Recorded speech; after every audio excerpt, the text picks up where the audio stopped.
Nathan, c'est depuis hier, c'est monté d'un niveau. Depuis hier, on est monté d'un niveau obligatoire. Ratachem, un bon mazal, une bonne parnassa. Que tu puisses toujours être dans le Dechator Mitzvot. Et tu puisses toujours dans Hashem être à la hauteur de tes shérifot en Torah. Amen. Tout le monde a été servi? Sauf toi. Alors moi j'ai prié tout à l'heure, mais je vais en reprendre évidemment. Est-ce qu'il y a un verre? Bon, tu me diras maintenant c'est désinfecté avec la raque. Hein. Viens, moi je te sers. Tu me donnes le route de te servir. Allez, vas-y, avec des bonnes brachot. Exactement. Amen. Le ben que des belles choses, tout ce que tu mérites. Amen. C'est ça en même temps. Un bon mazal. Un bon mazal. Un petit garçon à la fin de l'année. Une bonne parnassa. Beaucoup de Torah. Beaucoup de Gdusha. Et toujours dans la Simcha Bezrat Hashem. Les Rabotai, les Chaim à tous. Bisrout Baba Saleh, Bisrout Agena Alenu. Amen. Les Chaim. Tu sens qu'il y a la bracha quand même. Allez, Rabotai. Un petit zeste de bracha. C'est quoi la bougie? La bougie, c'est à la fin du cours. Ah, je suis obligé de vous tenir là. Alors, vous savez quoi? On va faire sans les standards ce soir. Alors, peut-être, je vous ai promis qu'on va commencer avec une histoire. Alors, c'est une histoire. C'est pas sur Baba Saleh, ça concerne Baba Saleh, parce que c'est lui qui la raconte. Et bien, on terminera le cours avec une histoire sur le tzaddik. Alors, la première histoire, vous avez le droit à celle-ci grâce à Jonathan qui m'a posé une question. Il m'a dit, il y a une semaine et demie, 2 semaines, il y avait, vous savez, la Iloula de Rabbi Yaakov Abou Hatzera. Je rappelle, c'est qui? Ce qu'on entend Abou Hatzera, c'est qui? Rabbi Yaakov Abou Hatzera, c'était le grand-père de Baba Saleh. Et Rabbi Yaakov, il a eu plusieurs enfants. Un de ses enfants, c'est Rabbi Mesoud. Et Rabbi Mesoud va donner aussi naissance à plusieurs enfants. Un d'entre eux, c'est Rabbi Israël Abou Hatzera, donc Baba Saleh. Rabbi Yaakov Abou Hatzera, vous savez qu'il est enterré normalement à Demanhour en Égypte. D'accord? Maintenant, pendant des années, les gens faisaient le voyage en Égypte, ils pèlerinaient la tombe de Rabbi Yaakov parce qu'il a vécu en Égypte, il est niftar là-bas. D'ailleurs, quand vous voyez un peu vous connaissez la chanson? Vous connaissez cette chanson? Ok. Il va falloir que vous chantiez un petit peu vous-même parce que je vous sens un peu. Cette chanson, elle part de la grandeur de Rabbi Yaakov Abou Hatzera. Et dans la chanson, on raconte aussi quelque chose de fou qui s'est passé. Qu'un jour, ils ont voulu déterrer Rabbi Yaakov d'Égypte et l'amener en Israël. Parce qu'ils disent, bon, l'Égypte, d'accord, l'Égypte, mais bon, tous les feuilles, ils sont là. C'est ici qu'on veut pèleriner. Le jour où ils ont essayé d'amener son corps en Eretz Israël, il y a eu là-bas une catastrophe, appelez ça naturelle, une pluie pas possible, une folie. Les gens ont eu tellement peur qu'ils ont compris qu'ils ne devaient pas toucher le corps de Rabbi Yaakov, ils l'ont tout de suite laissé en Égypte. Maintenant, donc, je vous dis, il n'y a pas longtemps, même Baba Baruch, le fils de Baba Saleh, quand il était plus jeune, il allait en Égypte pendant la Iloula. Il y a des photos, il amenait des caisses de bouteilles d'arak comme celle-là, il mettait sur la tombe, et il rentrait en Israël. Les gens, ils les prenaient à la maison pour la mitzvah, pour le srout. C'est extraordinaire. Et depuis quelque temps, c'est devenu très compliqué d'aller en Égypte pour pèleriner les tzadikim, etc. Donc les gens, ils ont arrêté d'aller. Ils ont interdit surtout l'Égypte. Ils ont interdit, non, c'est même les gens qui veulent maintenant, il faut qu'ils se cachent, il faut qu'ils se déguisent, rentrer les trucs. Maintenant, moi j'ai entendu de mon Rosh Kollel que j'avais à Yerushalayim, et lui aussi sa femme, c'était la petite fille de Baba Saleh, et lui-même c'était le petit-fils du frère de Baba Saleh. D'accord? Donc vraiment aussi il faisait partie de la famille Abou Hatzera, et chaque année, on avait l'habitude avec le Kollel à Rosh Chodesh Av de faire les Kivrei Tzadikim, d'accord, pour prier pour tous les donateurs et les tormim du Kollel. Et on avait comme ça, on avait un petit cercle, on commençait par Tibériade à Rabbi Meir Bar Lanès, après on allait à Rabbi Shem Bar Yochai, à Mouka, tout ça, Rabbi Natan Ben Uziel, on faisait comme ça un beau tour. Et on allait là-bas sur la tombe de son grand-père, qui s'appelait donc Rabbi Avraham Abou Hatzera, qu'on appelle Baba Anna. Il raconte l'histoire suivante. Il dit qu'un jour, écoutez bien l'histoire, un jour, il y a un homme qui travaille dans la Chevra Kadisha de Tibériade. C'est quoi la Chevra Kadisha? C'est les gens qui enterrent les personnes, d'accord? Comment on appelle ça en français? La Chevra Kadisha? Les pompes funèbres. Bravo. On n'est pas dans les Chiluks non plus. Ok, donc il travaille dans les pompes funèbres, etc. Et un jour, écoutez bien l'histoire. Il rêve qu'il est en train de dormir et que quelqu'un vient le réveiller en lui disant dépêche-toi, on est en train d'amener le corps de Rabbi Yaakov Abou Hatzera, ils ont besoin de quelqu'un pour l'enterrer. Donc lui, il se réveille, il s'habille, ils vont tout de suite en direction du cimetière, ils commencent à prendre donc le cercueil, ils commencent à prendre le corps, ils creusent le trou, donc ça prend du temps. faut creuser, il se met à pleuvoir, il y a de la boue, etc. Ils enterrent le corps de Rabbi Yaakov, il l'enterre, etc. Après des heures de travail, il rentre, il est épuisé, il repart dormir. Maintenant, quand il se réveille le matin, il se rend compte que ce qu'il a fait, en fait, il s'est rendu compte que c'était un rêve, c'était pas réel. Sa femme lui dit, t'as pas bougé du lit toute la nuit, tu étais là. Elle lui raconte, il lui dit, non, tu as dû rêver. Il dit, c'est marrant, ça paraissait tellement réaliste, c'est de la folie. Le problème, c'est que mais quand il se lève, il voit ses chaussures, qu'est-ce qu'elles ont ses chaussures? Elles sont boueuses, son manteau, il est mouillé. Il dit, attends, il y a un souci là, j'étais dehors, je suis somnambule, qu'est-ce qui se passe? Baba Salé, quand il est arrivé en Israël, il est parti sur la tombe de Rabbi Avram Abou-Khatsera, il est à Tibériade, vous pouvez le voir. La tombe de Rabbi Avram Abou-Khatsera qu'on appelle Baba Anna. Baba Salé, il disait, écoutez-moi bien, quand vous allez sur la tombe là-bas, vous arrivez donc par l'entrée du cimetière, et la tombe, elle a un côté, donc côté cimetière, et un côté qui donne vers la mer. Ok? Quand Rosh Kolel y venait, il disait que Baba Salé disait qu'il ne faut pas se mettre debout du côté de la tombe qui donne vers la mer. Pourquoi? Baba Salé, il a dit que là est enterré Rabbi Yaakov Abou-Khatsera. C'est-à-dire que le rêve du gars, c'était pas un rêve. Maintenant, qu'est-ce qui s'est passé? Le corps, est-ce qu'il est encore en Égypte? Est-ce qu'il est en Israël? Pourquoi est-ce que les gens vont continuer à aller en Égypte à des manours? On ne sait pas ce qui s'est passé. On ne sait pas est-ce que le tzaddik qui fait des allers-retours? Parce que là, on parle d'un tzaddik, Rabotaï. Le tzaddik, c'est pas vous et moi en effigie dans une tombe. Les tzaddikim, on ne peut pas savoir ce qui se passe. Déjà, il reste entier, ça c'est une évidence. Moi, je vous dis un truc personnel, vous savez, on ne peut pas savoir quel est le niveau réel des gens. La Gemara raconte qu'un jour, il y avait des tzaddikim qui voulaient voir le Olam Haemet. Voir ce qui se passait là-haut. Ils étaient un petit groupe qui sont montés là-haut. Il y a une des choses qu'ils ont dit, je ne rentre pas dans les tests parce que la Gemara elle est très longue. La Gemara raconte quelque chose de fou. On leur a demandé, mais qu'est-ce que vous avez vu là-haut? T'imagines ou pas, un mec qui fait un aller-retour? Qu'est-ce que vous avez vu là-haut? C'est pas un mec qui fait un arrêt coma. On ne sait pas si c'est vrai, c'est pas vrai, est-ce qu'il délire, est-ce que oui, est-ce que non, on peut pas. Là, on parle de Tanaïm qui sont partis vivants, revenus vivants. Un des Tanaïm, il a dit la chose suivante. Il a dit, on a vu un truc de fou. On a vu Elionim les mata, Tartonim les mala. Traduction, ce qui était en haut était en bas, ce qui était en bas était en haut. Alors quoi, c'est un stalactite, stalagmite, je sais pas, il fallait faire comme ça pour regarder le monde. Il dit non. Les gens d'ici, qu'on respecte, qui ont de la classe, qui ont du kavod, qui ont du prestige, qui valent quelque chose ici, là-haut ils valent zéro. Elionim les mata. Mais quoi? Mais tartonim les mala. Et ceux qu'on a tendance à baser, à être mezalzel, à ne pas les considérer, qu'est-ce qui vaut celui-là? Là-bas, que je vois là-bas, il met sur un piédestal. Donc on ne peut jamais savoir à Botaï quel est le niveau vraiment de quelqu'un. Une barbe, c'est un jour quelqu'un m'a dit ça, j'avais peut-être 14 ans. Au nom du Rav Rumi Alav Shalom de Marseille, un des fondateurs de la Torah de Marseille en France, le Rav Rumi dit à ses élèves, Rabotaï, méfiez-vous des barbes. Méfiez-vous des grandes barbes. Pourquoi? Il dit parce que la barbe, ça pousse tout seul. On ne fait rien pour ça. Un grand rabbin, machin, un truc. C'est parce qu'on parle de Baba Salé, vous savez quoi? Je vous dis, là, ce soir, il y a des cadeaux, c'était pas prévu. J'essaierai peut-être de faire le cours en fonction des histoires, comme ça, on ne va pas non plus finir trop tard. Je veux pas être vous attarder, vous avez des maisons. En tous les cas, hein, mon Rosh Kolel, Rabbi Yosef Eliaou Shlita, le fils de Rav Mordechai Eliaou Alav Shalom, un des grands rabbins d'Israël qu'on a eu en Israël, c'était mon Rosh Kolel aussi. Avec lui, j'ai eu le mérite d'avoir un kécher un lien très fort, très proche. Je l'ai eu au téléphone il n'y a pas très longtemps. Un tzaddik. Et il raconte que Baba Salé et Rav Mordechai Eliaou, ils étaient très proches. Maintenant, je vous montrerai une photo à la fin du cours. C'était qui Alex, tu me rappelleras ce que je promets. Hein, toi, tu es responsable de me rappeler ce que je vous ai promis pendant le cours, ok? Il n'y a pas de souci. Razak. Rav Mordechai Eliaou, c'était quelqu'un très sceptique. Un Irakien très froid comme ça. C'est un peu les Ashkenazim des Sfaradim. Très froid, très carré, très terre à terre. Et lui, les babas et les machins, il ne croyait pas trop. Et moi, je ne sais pas ce que c'est un baba. Un baba, c'est... Ah, on parle des babas, de qu'est-ce qui est arrivé. Donc...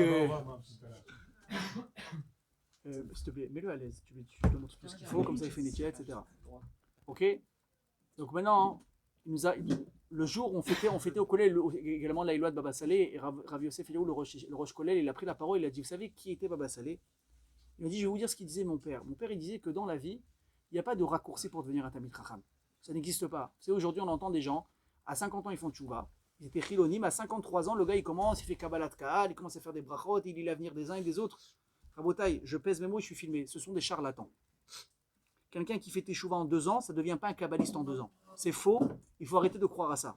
Il y a des gens qui sont très forts dans le show, il laisse pousser la barbe, il te fait peur, il te dit des trucs. Ah, comment ils font pour savoir? Il dit, attends, le gars ne me connaît pas, il a commencé à me dire mon père, ma mère, ce que j'ai fait hier, ce que je vais faire demain.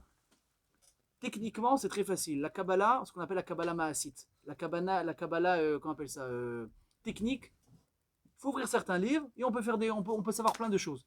Mais je veux dire, je veux pas utiliser ce mot, c'est pas de la magie noire. Mais c'est quelque chose qu'on n'a pas le droit de faire parce que c'est grave de faire des choses comme ça. On va dire, on oblige les malachim, les anges, à nous révéler des secrets. Et c'est interdit de faire ça. Parce que même la personne qui fait ça, elle se met en danger, elle ne le sait même pas. D'accord? Donc il y a plein de gens qui peuvent vous faire des miracles et vous raconter des trucs. Ce sont des charlatans. C'est clair? Très bien. Ravon des il dit, je ne sais pas c'est qui ce Baba Salé là, qui arrive du Maroc, on ne sait pas qui c'est, on ne sait pas ce qu'il vaut en Torah. Très sceptique. Un jour, ils finissent par se rencontrer. Ravon des Eliaou, c'est un Tamid Chacham. Rabotai, on ne devient pas grand Rabbin d'Israël en jouant aux cartes, d'accord? Il voit qu'il rencontre Baba Salé, il commence à parler Torah avec lui. Bah, le gars, Gemara, Mishnah, Lacha, Kabbalah. Il y a quelqu'un là qui est présent. Il voit vraiment, et là, doucement, ils ont commencé à se lier d'amitié. Ils commençaient vraiment à avoir un vrai lien de respect entre eux. Et un jour, il nous raconte le Rav, que Rav Mordechai Eliaou et Baba Salé, ils sont ensemble dans la voiture, ou de Baba Salé ou de Rav Mordechai Eliaou, et ils ne sont pas d'accord sur une interprétation du Ben Ishraï. Vous savez que Ben Ishraï, c'était un possèque de Bagdad, qui est très mahmir. Les Irakiens, ils ont suivi sa route, beaucoup, et ils sont très mahmirim. Baba Salé, il suivait le Ben Ishraï. Rav Mordechai Eliaou aussi, tous les psakim qu'il a écrits dans ses livres, Ilchot Shabbat, Ilchot Nida, tout ce que vous voulez, ça suit énormément le Ben Ishraï. Donc les deux, ils allaient dans le même sens. Un jour, ils n'étaient pas d'accord sur une halakha. Baba Salé, il explique comme ça, Rav Mordechai il explique comme ça, tac, tac, tac, tac, tac. Et finalement, Baba Salé dit à Rav Mordechai Eliaou, tu sais quoi? Tu m'as convaincu, c'est toi qui as raison sur le pshat de la halakha. Et en cadeau, je te donne mon livre à moi du Ben Ishraï. Mon livre personnel que j'ai de la halakha du Ben Ishraï, je le donne. Bon, Rav Mordechai il est content, il a un cadeau de Baba Salé, et ils quittent leur chemin. Chacun reprend sa voiture, et là, dans le chemin, Rav Mordechai il ouvre le livre, et qu'est-ce qu'il voit comme tampon sur le livre? Il voit Rabbi Israël Abouchatzera, Av Beddin, Rissani, Marocco. Il voit le nom de Baba Salé. Donc Baba Salé, vous connaissez, il s'appelait Rabbi Israël Abouchatzera. À son époque, quand il était au Maroc, c'était le Av Beddin d'une ville qui s'appelait Rissani au Maroc. L'histoire s'arrête là. Il a dit, mon Rav, le Rav de Sefelia Ushlita, il a dit, Rabotai, dans la vie, il n'y a pas de raccourci. Quand vous voulez devenir un Talmid Chacham, quelqu'un de Kadosh, quelqu'un de Tahor, il y a un seul et même chemin pour tout le monde. Ça commence par le Chumash à l'école, on continue par la Mishnah, ensuite on passe par la Gemara, et on se casse la tête sur une Gemara, et on se casse la tête sur un Tosfot, et on devient fou parce qu'on ne comprend pas, et il faut répéter. En ce moment, je suis en train d'étudier une Gemara qui s'appelle Sanhedrin. C'est une Gemara qui n'est pas facile. Et des fois, je dois relire 5, 6, 7 fois un passage, parce qu'il y a un truc que j'ai loupé, je ne comprends pas. Je dis, mais j'ai compris. Au bout de 7 fois, j'ai compris ce que je n'ai pas compris. Et on peut coacher. Et ça prend du temps. Tu as entre guillemets brûlé 2 heures sur un petit paragraphe, mais tu ne brûles pas du temps. C'est ça le Derech HaTorah. Une fois que tu as passé la Gemara, tu passes au Rishonim, Rashi, Tosfot, Maharsha, Ritva. Ensuite, tu passes à la Halacha. Une fois que tu as passé la Halacha, une fois que tu as fini tout ça, tu as ouvert les Rishonim, il faut ouvrir les Acharonim. Comment je suis posé qu'à la Chalemaasé maintenant? Ichot Shabbat, Ichot Isur Be'eter, Basar Bechalav. Et le temps il passe, et tu as 40 ans, et tu as 45 ans, et tu as 50 ans. Une fois que tu as fait entre guillemets le tour, parce que tu n'as vraiment jamais fini de faire le tour de tout, tu commences peut-être à toucher un petit peu la Torah, ta Torah Tanistar, tout ce qui est Kabbalah. Il faut faire attention, il faut le faire avec un Rav, un mec qui sait de quoi il parle, qui va t'enseigner, que tu vas pas mal comprendre, devenir fou, commencer à inventer des choses qui ne sont pas écrites dans la Torah. Il y a beaucoup de gens qui ont la tête qui ont tourné à cause de ce genre de choses, parce qu'ils ont ouvert des livres qu'ils n'auraient pas dû ouvrir. Même la Chassidoute, vous savez, la Chassidoute, c'est quelque chose de très puissant. Les enseignements Chabad du Rabbi, les enseignements du Likutei Moharan de Rabbi Nachman, c'est de la bombe atomique concentrée. Je vous dis la vérité, ça tenait qu'à moi. Moi, je mettrai ces livres dans une serrure, avec une serrure, et j'autoriserai à sortir ces livres uniquement avec accompagnement sur surveillance d'arabe avec des shiurim. C'est tellement dangereux de mal comprendre ce qui est marqué là-bas, tu peux transformer la Torah. Tu transformes la Torah si tu ne comprends pas. Il a dit une des choses qu'a dit Rabbi Nachman de ce vent, il a dit, ma Torah, utilisez-la autant que vous voulez, comprenez-la comme vous voulez, mais que ça ne contredise jamais le Shulchan Aruch.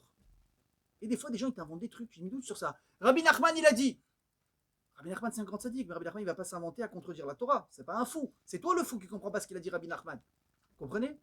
Donc, une fois que tu as atteint ces niveaux-là et que tu as un certain âge et que tu as tellement l'habitude de parler de Torah, qu'est-ce qui se passe à un moment donné? Il y a ce qu'on appelle Shrina, Medaberet, Mitor Grono. C'est que tu as tellement été métaher, tu as tellement sanctifié ton corps, ta gorge, ta bouche, tu parles tellement Torah qu'à un moment donné, ça devient le canal de Torah, ça devient le canal d'Akadosh Baruch Hu.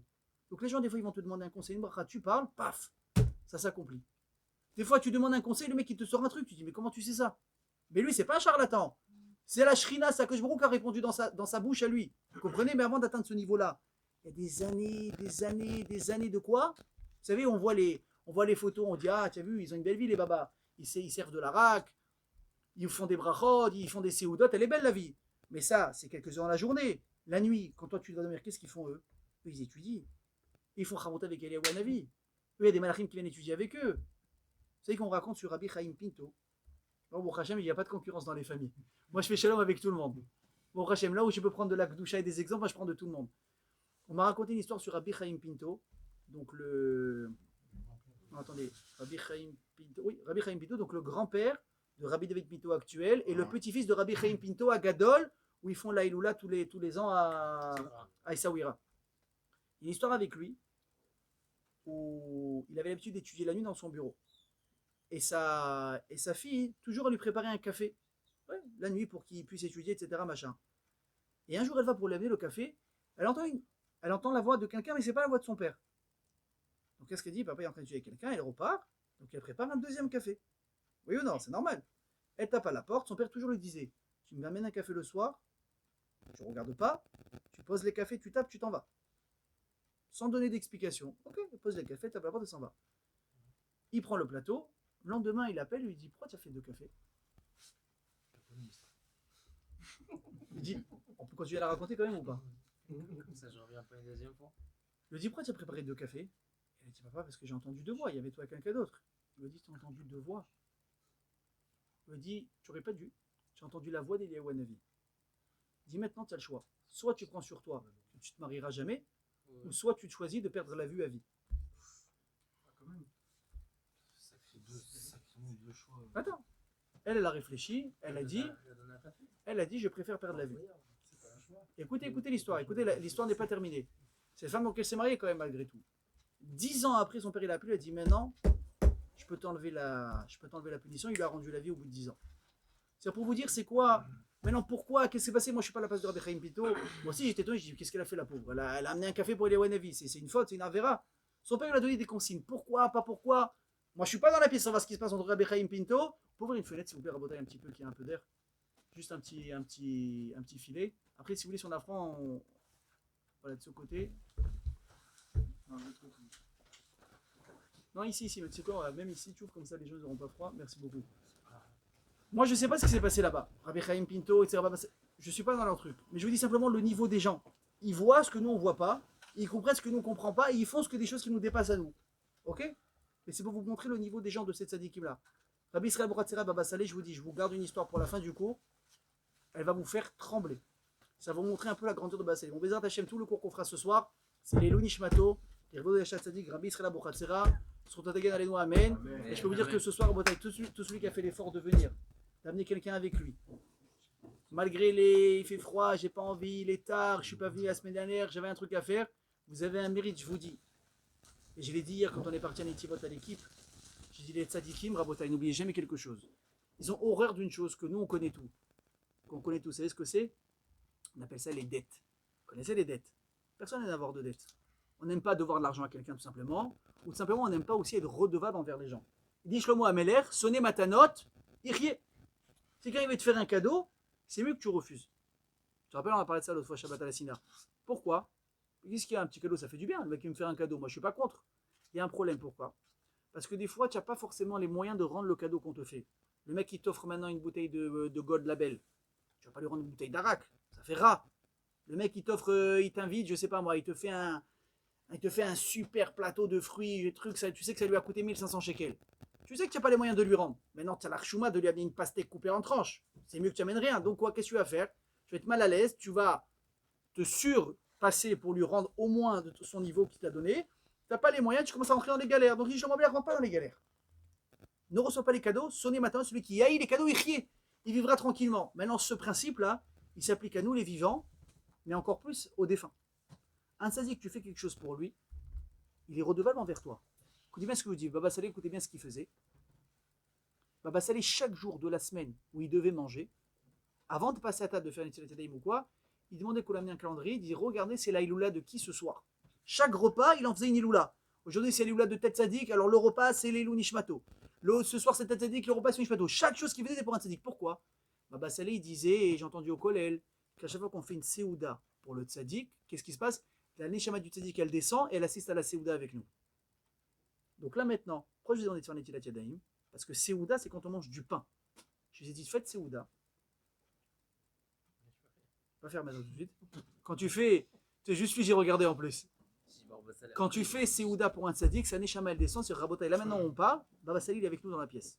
Pour les proches, je vous dis, faites les brachot pour lui. Et chaque bracha qu'on fait, c'est pour lui. Donc qu'est-ce qu'on fait? On lui fait gagner un mérite. Et sa neshama, grâce à nous, grâce à toi, grâce à toi, grâce à toi, grâce à moi, elle monte. Mais lui, il a un problème. Il dit, mais attends, maintenant je suis redevable là, envers Ethan. Je suis redevable envers Dan. Je suis redevable envers celui-là. Amen. Et comment je fais maintenant? Comment je fais? C'est pour ça que quand on fait quelque chose, une bracha pour un tzaddik, ou bien on va allumer une bougie, qu'est-ce qu'il nous dit la Torah? Ner Hashem, Nishmat Adam. La bougie qu'on allume, ça représente la neshama d'une personne. Quand tu allumes une bougie, leilou nishmat, quelqu'un l'irvod d'un tzaddik, la bougie, elle te connecte sa neshama avec toi. C'est incroyable. Donc là, quand vous allez allumer une bougie tout à l'heure, on va les vendre, hein? Non, je rigole, c'est cadeau, ça me fait plaisir. Et c'est grâce à Raphaël qu'on les a en plus. Quand vous allez allumer la bougie, vous êtes connecté à la neshama du tzaddik. Et maintenant, qu'est-ce qui se passe? Je dis, attends, le tzaddik te dit, mais maintenant, je lui suis redevable, il a fait allumer une bougie pour moi. Il a fait une bracha, il a fait une seouda, il s'est déplacé, il va faire un cours de Torah. Je suis redevable. Donc qu'est-ce qu'on fait à ce moment-là? On demande des choses au tzaddik. Et si on a du mérite normalement, le tzaddik, qu'est-ce qu'il fait? Diakosh Baruch Hu, pour moi, donne-lui. Bezrat Hashem, j'espère qu'on aura ce mérite. Donc si Dieu veut, le Shiur Torah, c'est dire Vod, Tzaddik, Rabbi Israël, Boukhazara, Sutogen Alenu, Amen.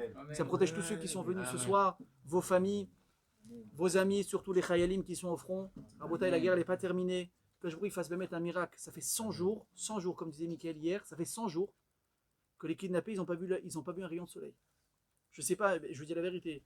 Je pense que si on m'avait demandé comment, dis-moi toi, à ton avis, comment en un temps record, on peut bousiller le psychique de quelqu'un alors qu'il a déjà 50-60 ans. J'aurais dit, prends-le à Gaza pendant 3 mois, tu vas voir. 50 ans dans son visage, tu l'as effacé. Je ne sais même plus si aujourd'hui il pense positif, s'il arrive à avoir un peu de bonheur dans son cœur avec ce qui est en train de se passer. Alors, Bezrat Hashem Bisrout Tzadik, si on a un mérite ce soir de lui demander, Rabotai, je vous dis, au nom de vous tous, je ne dis pas qu'on demande que ça, mais une des choses qu'on m'a demandé ce soir, Bezrat Hashem, c'est que Baba Salé, il a terminé auprès d'Akash Baruch Hu, qu'Hachem il efface la mauvaise xéra sur l'âme Israël, que Bezrat Hashem, tous les soldats puissent rentrer entiers à la maison, qu'il se passe un NES, que tous les kidnappés ils vont rentrer à la maison en bonne santé, et que Mashiach Tzidkenu va venir, Bezrat Hashem, ce soir, Amen, Kenny Ratzon. Rabotai, la paracha de la semaine, c'est une paracha très intéressante. Et je vais vous dire, on va découvrir un secret extraordinaire. Le thème de ce soir, ça va être comment être capable d'annuler des mauvais décrets qu'on a sur nous. C'est intéressant, non? Je suis sûr que tout le monde veut savoir. Des fois, tu te dis, c'est pas possible, j'ai la poisse. C'est pas possible, j'ai la poisse. J'arrive pas dans la parnassa. Le Shalom Bayit, ça va pas. J'essaie d'acheter une maison, à chaque fois, il y a un truc qui se passe. Vous savez, je connais quelqu'un, Bémet, je connais quelqu'un. Il a essayé d'acheter une maison, je sais pas combien de fois. Il m'a dit qu'à chaque fois, je suis parti signer le contrat chez l'avocat, il y a eu un truc le jour même qui m'a empêché d'aller signer. Soit le gars il s'est rétracté, soit finalement j'ai eu un problème dernier moment à la banque, soit l'avocat il m'a dit les papiers sont pas prêts, il veut. Qu'est-ce que j'ai un problème. Des fois, bon, Hachem c'est des bonnes choses. Hachem il te dit je te rends service. Tu aurais dû signer, tu sais pas ce qu'il y avait là-bas, tac. Vous savez, des fois aussi c'est bien de demander à un tzaddik avant d'acheter un appartement. Louer, bon, on va dire louer c'est quelque chose déjà de plus facile. Mais quand tu vas acheter un appartement, ça va te coûter un bras. Et tu es parti sur une mashkenta, Bezrat Hashem, qu'on ait tous le mérite d'acheter des maisons sans crédit. Amen. Mais on va dire des fois, un peu le derrière de tous les jours, c'est quoi? Ah ouais, déjà il faut avoir le crédit, tu dis. Maintenant tu as réussi à avoir le crédit, tu es parti sur 20 ans, 30 ans, tous les mois tu es comme ça. Avant de rentrer, aller voir un tzaddik, demandez-lui, il y a quelqu'un qui m'a raconté à la synagogue. Il m'a dit qu'un jour il a voulu acheter une maison. Et la maison lui plaisait, elle plaisait à sa femme surtout, donc si ça lui plaît à elle, ça lui plaît à lui, d'accord? Et avant de signer, ils sont partis voir un Rav, Rabbi David Pinto en l'occurrence. Les Chaim Tovim. Shabbat, j'ai passé Shabbat à Rana, il n'était pas à la synagogue parce qu'on m'a dit qu'il est rentré très fatigué de voyage, donc quand je brûle, il envoie une bonne réfoua chez les mains. Et il lui a dit mon fils, il appelle tout le monde mon fils. Tu as 50 ans, 80 ans, il te dit mon fils. Il lui a dit mon fils, je vois pas ton mazal là-bas. Je vois pas ton mazal là-bas. Mais qu'est-ce que ça veut dire je vois ton mazal, je vois pas ton. Qu'est-ce qu'il voit que moi je vois pas? Ça nous dépasse, je vous répète, ça nous dépasse. Quand on va voir un tzaddik, il faut avoir Emunat Rachamim. Ce qui dit le Rav, je fais. Mais Vin Yavin. Il a dit, je vois pas ton mazal là-bas. Ok. Finalement, quelques temps après, il voit une autre maison. Il a dit qu'il a l'air bien. Repartir voir le Rav, il a dit, signe, c'est bon. Qu'est-ce qui est la différence là-bas? Des fois, c'est un étage d'écart, un bâtiment là en face de l'autre. Tu sais pas. Peut-être tu te serais tapé un voisin pourri. Vous savez qu'un mauvais voisin, ça vous pourrit la vie. Un mauvais voisin, on dit tous les jours, d'un mauvais voisin. On demande tous les jours dans les brachot du matin. Peut-être. Il y a vraiment beaucoup de choses qui nous dépassent. Ok, donc un conseil, allez voir les tzadikim. Alors maintenant, des fois, on a des trucs comme ça qui nous pèsent. Quelqu'un n'arrive pas, par exemple, il y en a qui n'arrivent pas à marier leur fille. Ouais. Une fille à marier. C'est quoi la suite? Mon Dieu, quel souci. Ouais, allez revoir les classiques des chansons un petit peu. Des fois, on voit, il y a une fille qui commence à avoir de l'âge, 20 ans, 25 ans, 30 ans. Elle se marie pas. Au début, tu dis, bon, elle est dans les études, ça va, c'est pas plus mal, elle va avoir une carrière. Après, tu as les copines qui commencent à se marier. Elles ont déjà une fille et un garçon. Elle va au brit milah de celle-là, fiançailles de celle-là, mariage de celle-là. Et elle, c'est la seule au fur et à mesure qui reste seule. Vous savez, moi, j'ai connu une famille comme ça. Ils avaient 3 filles qui n'étaient pas mariées. J'ai entendu un jour la phrase, il est parti pleurer devant un Rav. Je suis passé à côté, j'ai entendu. Il me dit, Rav, il me dit, on n'a plus de Shabbat, on n'a plus de fête, on n'a plus rien à la maison. Le stress qu'on a. 3 filles, qu'est-ce qu'elles ont les pauvres? Qu'est-ce qu'elles ont les pauvres? Vous savez d'ailleurs, au passage, j'ai dit ça à un ami Shabbat. Il m'a dit, bon, Rachim, il a eu une fille il n'y a pas longtemps. Et c'était dans la discussion, je lui ai dit, alors tu as fait une fête, tu as fait un apéro, tu as fait quelque chose pour truc? Il me dit, non, pas encore. Il me dit, on va le faire. Il me dit, bon, de toute façon, c'est pas une Brit Mila. Hein. Et par contre, c'est pas une Brit Mila. Il me dit, ça va. Il me dit, on fera quand on peut. Je lui dis, c'est pas une Brit Mila. Il dit, tu sais quoi, Mina Shalim, que tu me dis ça. Un jour, il y a un homme qui avait une fille, également qu'il n'arrivait pas à marier. Elle commençait à prendre un certain âge. On ne comprend pas. À chaque fois que ça va bien avec un garçon, ça capote. Elle ne veut pas. Elle veut pas. Elle se rétracte, et ci, et ça. Pardon, le garçon, il veut pas, etc. Qu'est-ce qu'elle a? Il y a quelqu'un qui fait du Motsi Shemra, quelqu'un du Lachonara sur elle. Elle est bien, elle est gentille, elle est jolie, elle est Mutzlacha, tout ce que tu veux. Je ne comprends pas. Il n'y avait pas de logique. À chaque fois, ça capote. Ils sont partis voir, Alav Shalom, Rabbi Chaim Kanevski, le Chaim. Ils ont dit, il n'y a qu'un tzaddik qui peut répondre sur des choses comme ça. Tu as beau essayer de chercher dans les grimoires que tu veux, tu ne trouveras pas les réponses. Pas tout est écrit. Des fois, il faut avoir un message d'Hachem spécial. Rabbi Chaim, il a regardé, il lui a dit, est-ce que tu as fait une souda à ta fille quand elle est née? Maintenant, la fille, elle a plus de 30 ans. Il a réfléchi, il dit, maintenant que le Rav me pose la question, je crois qu'on l'a pas fait. Pourquoi tu n'as pas fait? Tu as radin? Il dit non, Chas Shalom, mais je sais pas. On a voulu, après il y a eu ça, il y a eu un mariage, il y a eu des fêtes. Tu connais, ça va vite hein, chez nous, Baruch Hashem. Il y a eu ça, on n'a pas eu, on a repoussé, on n'a jamais fait. Il a dit, c'est ça qui bloque son mazal. Tu n'as pas fait une Seouda Toudaïa que tu as eu une fille. Fais la Seouda à Kolistader. Il a fait la Seouda, pas longtemps après, il s'est fiancé, il s'est marié. Donc je lui dis ça à l'autre gars, je ne dis pas au téléphone. Il a tremblé. Il m'a dit, je te promets, il me dit, cette semaine je fais. Je dis, mais c'est pas pour moi, c'est pour toi, c'est pour le mazal de ta fille. Donc des fois, vous voyez, il y a des choses comme ça. Il y a des enfants qu'on n'arrive pas à marier. Des fois, c'est la personne elle-même qui n'arrive pas à se marier. Des fois, c'est un problème de parnassa, des problèmes de shalom baïd. Des fois, c'est un problème de santé. Quand ça commence à toucher la santé. Moi aussi, c'est mon rab, aujourd'hui, il m'a dit ça. Il m'a dit, tu sais, quand quelqu'un a un problème de santé, qu'est-ce qu'on fait tout de suite?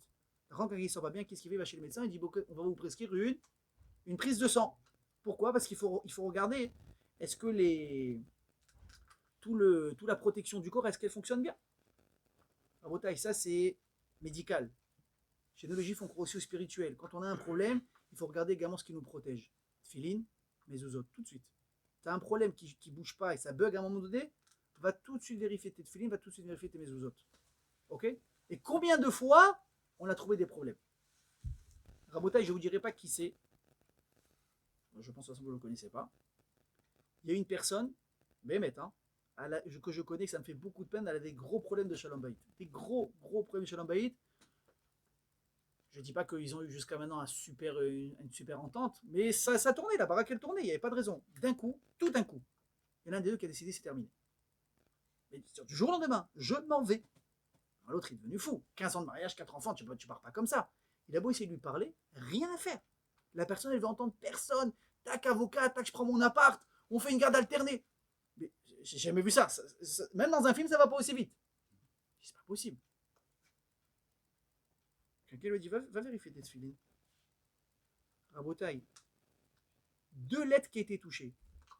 Une sur Bait, Bevetecha, la maison, et une sur Levavecha, sur le cœur. Sur les sentiments d'une personne et la maison, exactement ce qui a capoté là-bas, les 2 dans les tefilin s'étaient touchés. Est-ce que vous imaginez ça? Maintenant, il est parti les faire corriger. Et ça fait une semaine que j'arrive pas à l'avoir au téléphone. Je sais pas ce qui se passe. J'espère qu'il y a des boys. Moi, je lui ai dit aussi prendre d'autres choses sur lui parce qu'il y avait d'autres choses que le Rav lui a dit dans les tefilin qu'il a vu. Vous savez, des fois, il y a des experts, ils savent lire dans les tefilin, etc. Moi, je lui dis aussi, va prendre la mezouza de chez toi à la maison, va la faire vérifier, des fois aussi on ne peut pas ce qui va là-bas, vous avez compris? Il faut tout de suite regarder autour de nous. Alors des fois tu vas dire, ok, j'ai fait les tfilin, kacher la mehadrin, mina mehadrin. J'ai fait les mezouzot, kacher. C'est qu'un jour quelqu'un est parti voir le rabbi de Lubavitch. Il me dit, j'ai un problème à la maison. Il y a ça, il y a ça, il y a ça. Il dit, vérifie les tfilin. Il vérifie les tfilin. Il est parti voir le sofer, il met les tfilin, vérifie. Il dit, kacher, magnifique. Il referme, il va voir le Rav. Il dit, Rav et son kacher, il dit, vérifie les tfilin. C'est bon, ça arrive, peut-être qu'il était fatigué le sofer. Il sait, des fois, il suffit qu'une lettre. Une lettre, c'est pas bon. Les tfilin ne sont pas bonnes. Une lettre. Il repart voir le sofer, il dit, le Rav a dit, il faut revérifier, je te repaye une bdika, paye. Je paye, revérifie. Revérifie, il dit, écoute, il n'y a aucun problème. J'ai vérifié, j'ai fait la bdika de Marchev, on passe devant l'ordinateur. Il dit, tout est bon. Il repart voir le Rav lui dit, je t'ai dit de vérifier les tfilin. Il dit, Rav, Mechila, 2 fois, il n'y a rien. Et la 3e fois, ça ne me dérange pas de payer, mais il ne va rien trouver. Il lui a dit, chez qui tu as acheté les tfilin? Il dit, chez qui j'ai acheté les tfilin? Il dit, je sais pas, j'ai fait chez quelqu'un. Il dit, les tfilin, elles n'ont pas du tout été écrit Bekdusha ou Betahara. Le mec, il a écrit les tfilin sans. Vous savez qu'il faut une kavana. Les Shem Gdusha tfilin. Tu ne l'as pas fait, tfilin 0. Tfilin 0. D'ailleurs, le gars en question qui a vérifié ces tfilin, vous avez vu l'état des parchemins et l'état des boîtes. Même la base de la route, il n'y avait pas dedans. Une catastrophe. Je peux vous dire, vous voulez acheter des tfilin pour vos enfants, pour vous-même, pour n'importe quoi. Rabotaï, ne lésignez pas sur les moyens. Ah, lui, il est 1500 shekels moins cher. Ah, il exagère l'autre. Attends, tant pour des tfilin, c'est quoi ça? Il faut se renseigner sur le sofer. Écoutez bien ce que je vous dis. Quand vous vous renseignez sur un garçon pour votre fille, ou vous renseignez pour une fille, pour un garçon, pour vous, pour vos enfants, c'est qu'il se gade, d'où il sort, c'est qu'il a famille, on veut savoir où on met les pieds, c'est normal. Vous voulez acheter des tfilin, il faut se renseigner sur le sofer. S'il n'a pas de Hirat Shamayim, Rabotaï, il n'y a que lui. C'est comme dans la shrita. Quand on fait la shrita d'une BMA, ok, vous parlez à un shochet, le shochet il fait la shrita, ensuite qu'est-ce qu'il doit faire? Il doit être bodek pnim, il doit rentrer sa main dans les poumons. Ouais, c'est pas ce qu'il y a de plus propre au monde, mais il faut le faire. Donc il y a des gens qui sacrifient pour ça. Il faut vérifier le poumon, savoir est-ce qu'il a des adhérences ou pas. Si c'est lisse ou c'est pas lisse. Selon ça, ça va fixer est-ce que la bête est kshera ou pas. Au moment où j'ai appris ça, le Rav m'a dit Rabotai, quand un shochet il vérifie la bête, si elle est kshera ou pas dans les poumons, il y a 2 personnes dans les poumons. Il y a lui et Akadosh Baruch Hu. Parce que s'il met la main, il y avait quelque chose qu'il a enlevé avec son doigt pour rendre cacher la bête, il n'y a que lui qui sait ce qu'il a fait là-bas. Je rentre pas dans les détails, c'est long, il rote très faute. Il n'y a que lui, il va dire cacher, tu ouvres la bête et évidemment il n'y a rien. Il suffit qu'il y avait un truc collé comme ça, c'est comme une petite toile d'araignée, comme ça, en gros. S'il a enlevé avec la main et que quand tu ouvres, il n'y a rien, il n'y a aucune imperfection, il va dire magnifique. Il y avait quelque chose. Il n'y a que lui qui sait. Le sauveur, c'est pareil. Qui est là à le regarder en train d'écrire? Est-ce que j'ai dit les Shem Hachem? Est-ce que les Shem Gdushat Filin? Il n'y a personne qui sait. Ok?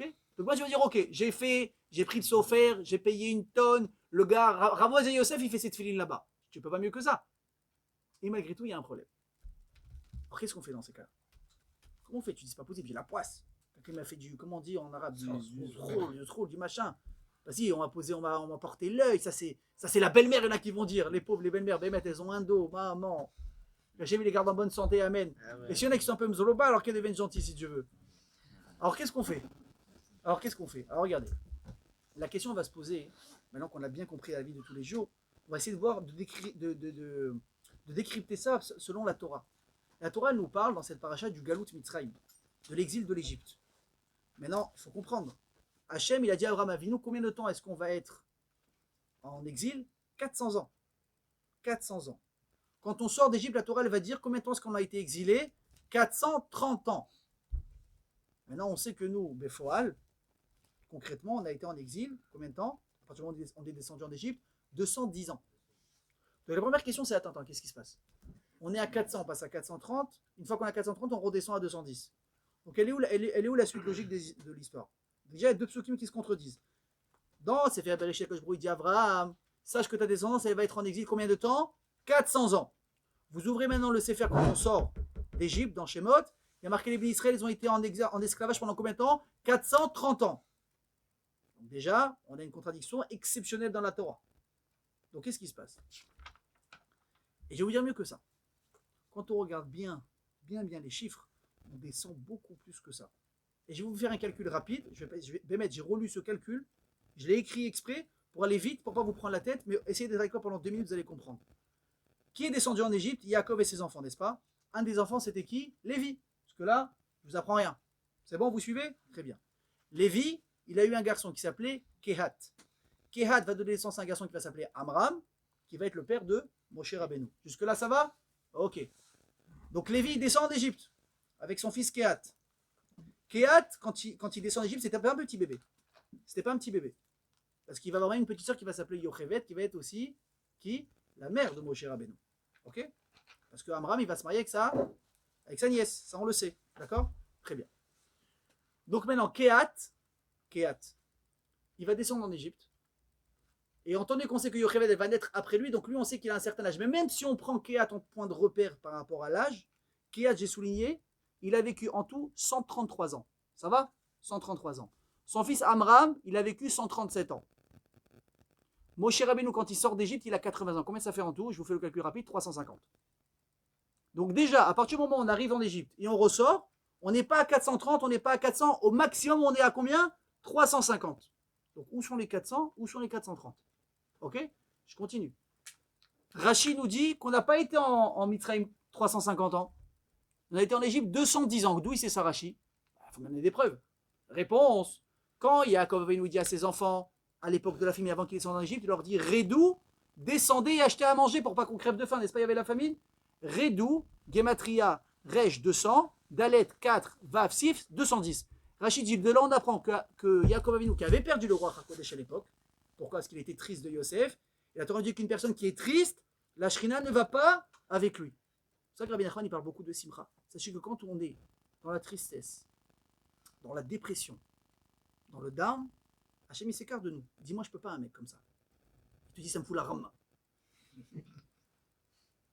Si vous voulez avoir une connexion avec Hachem, il faut se forcer à être baissé. Regardez, je vous dis, Rav Avner, il est là. Ce type, il est incroyable. Vous venez à n'importe quelle heure de la journée, le matin, l'après-midi, le soir, au début, après, il a un sourire, il a une simcha. Maintenant, je vous dis quelque chose de très important. Lui, comme n'importe qui, qu'on voit toujours avec le sourire, ils ont les mêmes problèmes que nous. Et des fois, pire. Moi, je connais quelqu'un, Lo Alenu Velo Alechem. Quand je l'ai connu, je ne savais même pas, maintenant le type il a 70 ans, qu'il avait perdu sa fille la même année. Lo Alenu Velo Alechem. Je l'ai toujours vu sourire. Je ne veux même pas imaginer Chas Veshalom, quelqu'un dans son état, comment il aurait réagi. Donc il y a des gens qui ont ou les mêmes problèmes que nous, voire pire. Qu'Hachem nous en préserve. Et pourquoi ils sourient? Pourquoi ils sourient alors finalement? Parce qu'ils ont fait le choix de sourire. Vous entendez ce que je dis? D'être heureux dans sa vie, c'est un choix. Le bonheur, c'est pas une destination, c'est un trajet.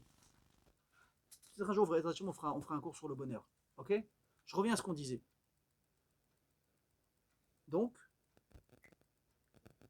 Yaakov Avinu, malgré qu'il est en tristesse, il a d'un coup une étincelle de Ruach HaKodesh qu'Hachem il lui fait. Quand il dit Redou, il est en train de faire bénévoie que vous allez descendre maintenant, mais on va rester combien de temps là-bas dans cette descente? 210 ans. Donc on passe de 350, tac, 210. Ok? Jusque-là, vous me suivez aussi? Ça va, c'est pas compliqué. Il y a fait Meod. On continue. On sait pourtant que même si on était 210 ans entre le moment où on est arrivé en Égypte et le moment où on est parti, nous dit Rashi, toujours Rashi Akadosh Rabbi Shlomo Yitzraki de 3. Qu'est-ce qu'il nous dit? Il nous dit qu'on sait que les Bnei Israël n'ont pas du tout touché à l'esclavage, goûté à l'esclavage, jusqu'au décès du dernier des frères de Yosef. Tant que les 12 Vatim étaient vivants, Paro n'a pas touché aux cheveux des Bnei Israël. Quand le dernier est Niftar, il a commencé à changer la donne. Qui était le dernier qui était Niftar des frères de Yosef? Lévi. Lévi, c'est celui qui a vécu le plus longtemps. Combien de temps Lévi a vécu en Égypte? Je regarde mes notes pour ne pas me tromper. 94 ans. Il a vécu en Égypte 94 ans. 210 moins 94, combien ça fait, maître? 116. 116. Cyril, tu confirmes ou pas? 210 moins 94, 116. Ça veut dire que sur les 210 ans qu'on était en Égypte, combien de temps on a eu d'exil vraiment? 116 ans. Donc on a encore, regardez, de 430 où on est arrivé déjà. Et c'est pas fini. Vous vous rappelez ce que j'ai dit la semaine dernière dans le cours, pour ceux qui étaient là? On avait dit qu'on avait eu 3 Nevi'im, Myriam, Aaron et Moshe par rapport au Xérot de Paro. Myriam, pourquoi elle est née Myriam? Parce que Paro là, il a commencé à serrer la vis, il a dit Vayemareru et Trayem. Il nous a rendu nos vies amères. À ce moment-là, C'est là vraiment on a commencé le galout. À quel âge Myriam elle est sortie d'Égypte? 86 ans. C'est-à-dire que concrètement, combien de temps on a eu vraiment de galout, de souffrance en Égypte? 86 ans. Alors, la question qui se pose, Rabotai, c'est bon, le calcul n'était pas très compliqué. Magnifique. La question, elle est maintenant, comment dépasser de 430 à 86? Ça fait un cinquième. Un cinquième de Haxera, elle a été accomplie. Akshbarou, tu te contredis. C'est quoi, tu fais un poker, tu joues avec Abraham, tu lui fais un coup de bluff, tu le fais très peur, et finalement, tu dis, non, c'était une blague. Je suis sympa, je truc. Alors pourquoi est-ce que Akshbarou, il a raccourci l'Haxera? Écoutez bien. Hachem, dans sa Rachmanout, il a fait un pile-poule avec lui-même. Il a fait comme un Rachitosphot. Il a dit, je vais faire en sorte d'interpréter ce que moi-même j'ai dit. Il a dit, qu'est-ce que je dis à Abraham Avinu? Guerrier Zaracha Be'eretz Lolaem. Que ta descendance sera étrangère dans une terre qui n'est pas la leur. C'est qui ta descendance? Ça commence déjà depuis Yitzhak. Yitzhak, depuis le moment où il est né jusqu'au moment où on est sorti d'Égypte, il y a 400 ans. Il a dit, donc je commence à compter la Xéra depuis Yitzhak jusqu'à la sortie d'Égypte. Maintenant, il y a deux questions. Ils sont les 30 ans en question, et Yitzhak n'était pas en Égypte. Alors, regardez la réponse comme elle est belle. C'est vrai qu'Yitzhak n'était pas en Égypte, mais la terre d'Israël ne nous appartenait pas encore. Il retirait même quand Abraham et Yitzhak ils habitaient là-bas. On n'a jamais eu la terre en cadeau. On avait eu une promesse d'Akadosh Baruch Hu à Abraham, cette terre, elle va t'appartenir. Mais à quel moment elle nous a appartenu? On a dû descendre en Égypte, on a dû passer l'exil, on a dû sortir d'Égypte, tourner 40 ans dans le désert. À ce moment-là, Moshe il est niftar, Yehoshua il prend la relève et on commence la conquête d'Eretz Israël qui va durer 7 ans, plus 7 ans de partage. Donc il y a eu du temps. Donc jusqu'au moment où on a eu la terre vraiment par la guerre, Israël n'était pas à nous. C'était comme une terre étrangère aussi pour nous, même si on habitait là-bas. Mais ils sont les 30 ans en question. Et là, c'est un chidouche de folie. Un chidouche de folie, écoutez bien ça. Imaginez, bon pas à vous, Chas Shalom, mais qu'il y a un médecin qui annonce à une personne, écoute, c'est un gros problème de santé. Je sais pas, je vais sortir un mot médical, t'as le pancréas Chas Shalom qui est touché. J'entends quand il y a des trucs comme ça à l'Oralino, c'est terrible. Si tu veux être soigné, il te reste 1 an à vivre, l'Oralino. Dans 6 mois peut-être, je vais essayer de t'obtenir une opération avec le pont des ponts des chirurgiens qui est aux États-Unis. Ça va coûter $50,000. Et peut-être que tu vas avoir un rendez-vous, mais c'est dans 6 mois. Je vous pose la question, mes amis. Le type, à partir de quand il commence à stresser? Quand il est sur la table d'opération avec le masque à oxygène pour s'endormir, ou à partir du moment où il est chez le médecin? Déjà, chez le médecin, il est liquéfié. Il commence déjà. Shem a dit la même chose. Il dit, j'ai annoncé maintenant à Abraham Avinu que sa descendance, elle va être en exil. Déjà, lui, maintenant, il commence à avoir du tsar. Déjà, lui, maintenant, il commence à penser, et mon fils, et mon petit-fils, mon arrière-petit-fils, depuis que Hachem il a annoncé ça à Abraham Avinu au moment où ils ont fait l'alliance Ben Abetarim, jusqu'à l'Etziat Mitzraïm, on a 430 ans. Vous avez compris? C'est ça la Xéra d'Hachem. Il a dit 430 ans, mais il n'a jamais dit quand ça allait commencer. Donc dans sa Rachmanout à lui, il a calculé d'une manière où on souffle le moins possible. C'est bon, c'est clair? Donc vous voyez que tous les chiffres, on les a trouvés. 430 ans depuis le moment où Hachem, il a dit que la Xéra allait avoir lieu. 400 ans à partir du moment où Yitzhak il est né. 210 ans à partir du moment où Yaakov il descend avec ses enfants. Ouais. 116 ans à partir du moment où Lévi il va descendre en Égypte. Et 86 ans à partir du moment où Myriam, elle va naître. Jusque-là, ça va? Il est fait. Et je vais vous donner un super chidouche du Chida.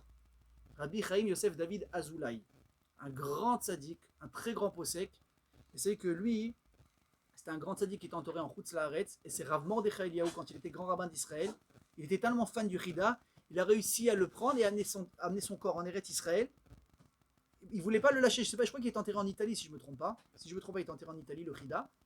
Il ne voulait pas laisser sortir le corps, il s'est battu, il a fait marcher toutes ses relations. Finalement, il a réussi à l'amener en Eretz Israël, il a demandé d'être enterré à côté de lui quand lui, il allait être niftar, et c'est ce qu'ils ont fait. Vous allez à Yerushalayim, au kever de Har HaMenochot à Givat Shaoul, à l'entrée de la ville, vous avez le kever du Chida, et là, vous avez le kever de Rav Mordechai Eliyahu. Côte à côte. Côte à côte. Okay, dans un autre cours, peut-être je vous raconterai l'histoire quand Rav Mordechai Eliyahu il a ramené le corps du Chida, un truc de fou. Bon, on ne peut pas raconter toutes les histoires des tzadikim ce soir. Il dit le Chida un truc. Montre-moi un remez où ces chiffres-là ils apparaissent. Écoutez bien ce qu'il dit le Chida, magnifique. Il dit que quand Yosef Hatzadik il s'est dévoilé à ses frères et il a envoyé ses frères dire à leur père, donc il était vivant. On dit qu'il a envoyé à son père des cadeaux. Il y a 2 pirouchim, c'est quoi les cadeaux? Premier pirouche, Yahin Yashan, du vieux vin, chez Da'ad Zekenim Nocham Imenu. que la sagesse, la tête, le mental des Ékélim, des anciens, il prend du plaisir. Ok, alors on peut imaginer que c'est un grand cru. Sauf que les vins égyptiens, les amis, c'est pas un grand cru du tout. C'est, je sais pas, c'est peut-être du vin sucré. Tu vois, tu connais le yaïn matok là, le vin sucré que les gens des fois ils achètent ça pour faire kidouche. Bémet, moi, si c'était moi, j'interdirais ça dans la commercialisation. Bémet, c'est imbuvable ce truc. Et je vous apprends un truc, Rabotaille. Vous faites kidouche, prenez le meilleur. Prenez pas le truc pourri à 5 shekels, 10 shekels pour faire kidouche. Ça va, c'est pour le kidouche. C'est pour le kidouche. Au contraire, tout est dans l'intonation. Si tu dis ça va, c'est pour le kidouche. Mais si tu dis c'est pour le kidouche, vous avez vu ça? Je vous ai fait prendre 100 shekels d'un coup là, sur la bouteille. Mais c'est ça. C'est comme ça, être mekadesh. C'est grâce à ça que tu sanctifies le début du Shabbat. Le gars, je supporte pas le vin. Prends un jus de raisin. Ne prends pas un jus de raisin à 10 shekels qui est même le chat, il veut pas en boire. Prends un truc bien. Donc presque Yosef, tu envoies un Yahin Yachan à ton père d'Égypte. Et qu'est-ce qu'il envoie aussi? Foule Garousse. Il a envoyé quoi? Il a envoyé des fèves égyptiennes écrasées. Alors pourquoi est-ce qu'il a fait ça? Écoutez comment c'est extraordinaire. Yahin Yachan, du vieux vin, Gematria combien? Yahin Yachan 430. Yosef, il dit à Yaakov, papa, viens descendre. Yaakov, il ne veut pas descendre. Parce qu'il sait que ça va être le début de la galoute qui a été promis déjà il y a des années en arrière. Il a peur de descendre. Yosef, il lui dit, papa, tu n'as pas le choix. Je t'envoie du vieux vin pour te faire rappeler que quoi? Que comme ce vieux vin, la xéra qui pèse sur nous, c'est une vieille xéra qu'on ne peut pas éviter. Tu es obligé de rentrer dedans. Yahin Yachan Gematria 430, c'est la vieille xéra des 430 années qu'on doit passer, papa. Avalma, comment il a convaincu son père de descendre? Il a envoyé foule. C'est quoi foule? Gematria 116. Il me dit, papa, je t'envoie des fèves écrasées pour te montrer que de la même manière que ces fèves elles sont écrasées, les années de galoute qu'on va devoir passer vont être aussi écrasées et vont être rapetissées par Akadosh Baruch Hu. Ça, c'est le chidouche du Chida. Alors maintenant qu'on a compris que, ok, j'ai des preuves, j'ai tout ce qu'il faut, il y a des rémazim dans la Torah, il y a des années on s'amusait à jouer au cours de maths. Comment est-ce qu'on a eu le mérite qu'Akadosh Baruch Hu, il change ses propres mots? Vous imaginez ce que je vous dis? C'est marqué dans la Torah. Hachem, il a promis 400 ans. Et finalement, on s'en sort au final du final, 86 ans. Je ne dis pas que c'est rien, mais par rapport à ce qu'on aurait dû prendre, on s'en est très bien sorti. Qu'est-ce qui a fait que le Ham Israël a eu la chance? Il dit Rabbi de Obabis quelque chose de fou. De fou. Il dit Rabotai, combien de fois on a entendu parler? Écoutez bien la notion, c'est ça le cours de ce soir. On a entendu parler du transfert de tsarot. Transfert de malheur. Qu'est-ce que ça veut dire transfert de malheur? Il explique. Il a dit un jour, il y a un raf qui passe dans une macolette. Ouais, dans un petit super, un carrefour, appelle ça comme tu veux en Israël aujourd'hui. Mais dans Carrefour aussi, ça fait référence à Israël, c'est extraordinaire. Il passe comme ça dans un magasin et il voit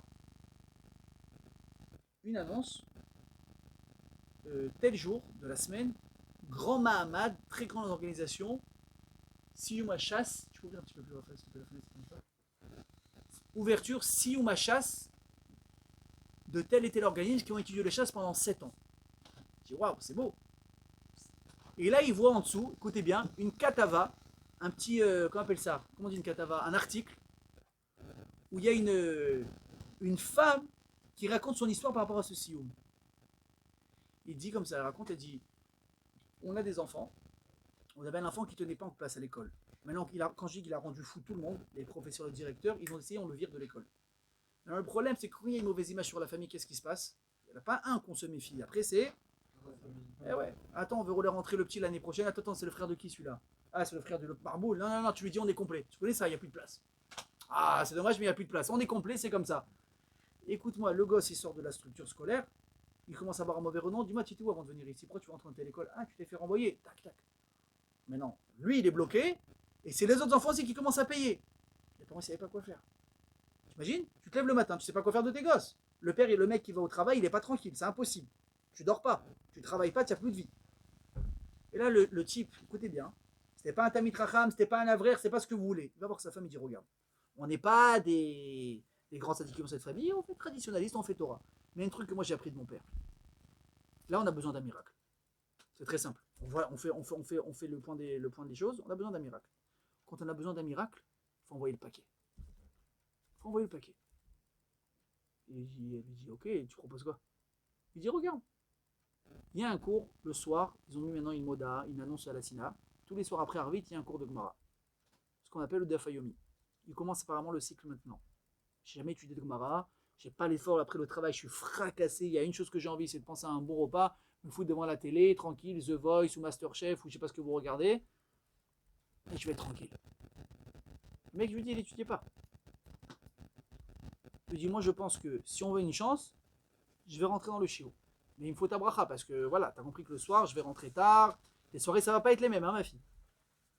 Écoute, elle a fait le point, la femme, elle a dit, tu sais quoi? Vas-y, tiens ma bracha. Très important, vous voulez faire quelque chose en doucha, il faut demander la permission de la rabbinite, les amis. Il faut demander la permission de la directrice. Sinon, après, c'est le rabbin qui va se faire engueuler, ouais. Je lui ai dit, ok. Il va. Donc maintenant, je vous dis, hein, il a commencé à y aller, le gars. Il loupait pas un jour dans la semaine. C'est-à-dire que toutes les soirées, elles se faisaient, écoutez bien ce que je vous dis, en fonction du cours du papa. On a un mariage, on arrive en retard parce qu'il y a le cours qui ne peut pas rater. Il y a un anniversaire, à quelle heure ça tombe? Mon mari ne pourra pas venir, je suis désolé. Et tout a commencé à tourner autour du cours de Torah. Tout. Rabotaï, 7 ans après, ce type a fait partie de ceux qui ont terminé le chasse. Maintenant, le Rav qui raconte cette histoire, il a raconté l'histoire dans un cours. Et un type là-bas qui était présent, et lui, il n'arrivait pas à marier sa fille. Alors, je vous ai dit, quand les gens, que vous ne connaissez pas ça, que vous ne connaîtrez pas ça, et que j'espère que personne ici ne connaît ça. Quand il y a quelqu'un qui n'arrive pas à se marier dans la famille, surtout une fille, c'est une horreur. Je vous dis, c'est un supplice de tous les jours. La fille, elle se sent dévalorisée, désespérée. Surtout les femmes, elles prennent fois 1000 ce que nous, on ressent à l'intérieur. Les parents, ils voient leur fille détruite, ils sont détruits aussi. Je vous dis, le type que j'ai entendu, il a dit, on n'a ni Shabbat, ni fête. Vous imaginez ce que ça veut dire? Le type, sa fille aussi, elle prend de l'âge. Ils n'arrivent pas à la marier. Je dis, c'est marrant, ça. Elle dit, moi aussi, dans ma synagogue, on a commencé à mettre maintenant une moda qui est un chiour avant la tfila. Il a dit, tu sais quoi? Je prends sur moi le cours. Le type, il est parti, lui, dans le cours. Sa fille, elle se marie pas. Sa fille, elle se marie pas. Le mec, il va revoir le rabbin qui racontait l'histoire. Il dit, la vérité, je suis en colère contre vous. Il dit, moi, qu'est-ce que je t'ai fait? Je te dois de l'argent. Tu donnes des cours, c'est gratuit. Je te donne des cours de Torah, qu'est-ce que je fais? Il a dit, non, voilà, il y a tant et tant de temps, vous avez raconté cette histoire. Avec les parents, machin, les gosses et tout. Apparemment, ils ont eu des yeshuot. Ça m'a touché. J'ai pris sur moi, ça n'a pas marché. Il dit, voilà, ça fait plusieurs mois, ça n'a pas marché. Le Rav, il a tellement été touché par ça. Il dit, tu sais quoi? Toi et moi, maintenant, on va prier à Kadosh Baruch Hu que par le mérite que tu as pris ce cours de Torah, qu'Hachem, maintenant, il te délivre. Alors, 2 mois après, il est revenu, il a hurlé en plein chiot. Rav, ma fille, elle vient de se fiancer, Mazal Tov. Rabota, il nous dit le Zohar HaKadosh. Ce que je vous dis, c'est Rabbi Shimon Bar Yochai qui le dit, c'est pas moi. Il y avait une xéra sur l'âme Israël, on a dit de quoi? D'être en galoute pendant 430 ans. Mais qu'est-ce qui s'est passé? Avraham, Yitzhak et Yaakov. Qu'est-ce qu'ils ont fait toute leur vie? C'était des bergers. Vous savez ce que c'est un berger? Un berger, c'est quelqu'un qui est déconnecté du monde matériel, qui est connecté au monde spirituel. Hachem leur envoyait des millions à ces gens-là. Ils étaient très riches, les Havot. Avraham, Yitzhak et Yaakov étaient, comme on dit aujourd'hui, blindés. Mais ils n'ont pas fait du business pour ça. Ils n'ont pas cherché à faire du business. Sinon, on envoyé la bracha. Qu'est-ce qu'il a fait, Abraham? Il a monté une petite tente. Il a dit, ouais, soit tu fais une bracha pour Hachem, soit tu payes ton repas. Il y avait des abrutis qui voulaient payer. Abraham, il s'est enrichi. Ensuite, le pauvre, il a eu des tsarot. On lui a pris sa femme 2 fois. Ils ont eu peur de ce qu'ils ont donné de l'argent. Il n'a pas fait de business. Yitzhak, qu'est-ce qu'il a fait? Il a creusé des puits. Il a fait un peu d'eau. Il a fait de l'argent. Yaakov, quoi? Pareil. Berger de Lavan, il a eu la bracha, ça a explosé. Il est devenu riche. Bah, ça y est, il n'était pas riche. Je sais qu'il lui donnait énormément. Baba Salé, tu sais ce que c'est un tzaddik Baba Salé? Baba Salé, tout ce qu'il avait, il redistribuait. Tu vois la page toute de la personne. La page toute de la personne, tu le vois en djellaba des Marocains. Il y avait une petite voiture, les gens ils les prenaient à droite, à gauche. Rien, zéro pour lui garder. Zéro. Peut-être qu'il c'était un grand passeur d'argent. Mais mec, j'ai envie de raconter encore une histoire maintenant, mais on va pas terminer. Ils étaient très riches, mais ils n'ont rien fait pour ça. Qu'est-ce qu'ils ont fait les Havot? Rabotaï connecté à Kosh Baruch. C'est quoi un berger? Quelqu'un qui a rien, il a des animaux qui font bé toute la journée autour de lui. Il parle avec Hachem, il parle. Il boit des doutes, ce qu'il dit Rabbi Nachman tout le temps. Il boit des doutes, il parle avec Hachem. J'ai parlé à quelqu'un là il y a quelques temps. Mais mec, hein, il m'a dit, tu sais, moi je suis pas d'accord avec lui sur ce que je vais vous dire. Il me dit, moi j'ai pas de rave. Très grave. Il y a marqué dans Pirkei Avot, assez les rave. Fais-toi un rave. Il faut que tu aies un repère dans ta vie. Il me dit, moi j'ai du mal à trouver un rave. Moi je peux comprendre. Il faut bien chercher pour avoir un rave. Il faut prier pour réussir à trouver un rave. Un bon rave. Quelqu'un qui va te comprendre, qui va trouver du temps, qui va savoir te conseiller dans vraiment ce que tu as besoin. Un conseil adapté sur mesure à toi. Il faut quelqu'un, un chacham, qui a de la chorma dans sa tête, pas un idiot. Il m'a dit, mais je fais beaucoup d'idbo des doutes. Je parle beaucoup avec Hachem. Il m'a dit la vérité, je parle avec Hachem, la majorité du temps, je sens que j'ai les solutions. Il me dit, ça peut être dans la journée, ça peut être pendant ma prière. Vous savez qu'il n'y a pas de moment de faire idbo des doutes. Tu peux être en plein harvit le soir, il est 11h10 soir, tu fais ton harvit à la synagogue ou bien à la maison, à écart que tu fasses harvit, et là, tu as envie de parler avec Hachem, mais c'est le moment. Tu arrives à Hachem à Koleno, prie, parle. Ouvre ton cœur. Hachem, j'ai un problème. Hachem, j'ai peur de ça. Hachem, ça me stresse. Hachem, ça me prend la tête. Je ne sais pas comment me sortir. C'est toi le meilleur avocat. C'est toi le meilleur médecin. C'est toi le meilleur conseiller financier. C'est toi le meilleur banquier. Aide-moi. Il n'y a que toi qui peux m'aider. Parle à Hachem. Ça va te faire du bien. Parle-lui. C'est ce qu'il faisait la vôtre. Il parlait à que je me connecté. Ils étudiaient la Torah. Ah, vous allez me dire, il n'y avait pas de Torah au temps des Avot. La Torah, Abraham Tzadko, ils avaient la Torah en eux. Il dit le Midrash que les deux reins d'Abraham Avinu, c'est eux qui ont enseigné la Torah à Abraham. C'est-à-dire qu'ils sont nés avec la Torah en eux. Toute leur vie, c'était Torah. Les Shvatim, les 12 tribus, pareil. Torah, qu'est-ce qu'il a fait Yaakov Avinu avant de descendre d'Égypte? Il a envoyé Yehuda. Vet Yehuda shalach lefanav Goshna. Il dit Rashi, pourquoi est-ce qu'il a envoyé Yehuda avant tout le monde en éclaireur dans la ville de Goshen où ils vont habiter? Il a dit les Hakim, bat et midrash ve yeshiva. Pour là-bas ouvrir un bet à midrash. Vite, va prendre un local tout de suite, va faire les travaux, commande les livres qu'il faut. Il faut que dès qu'on arrive tout de suite, on pose les valises. Il n'y a pas maintenant, on va commencer à bronzer en Égypte, on fait la croisière sur le Nil. Non, on va tout de suite au Bet Midrash. On va étudier. Qu'est-ce qui était tellement pressé? Ça va, fais une pause, tranquille, tu kiffes un peu. Et ensuite, tu commences à étudier. Pourquoi il dit, vous n'avez pas compris? Ce qui nous sauve de l'exil qui est déjà censé avoir commencé, c'est le limon de la Torah. Pourquoi? Parce que c'était quoi la Xéra Rabotaï? Écoutez bien ce que je vous dis, d'Égypte. C'était l'iot meshouba, d'être asservi quoi? Bechomer ou bilvenim, par du travail dur et les briques. Les venim en hébreu, c'est des briques.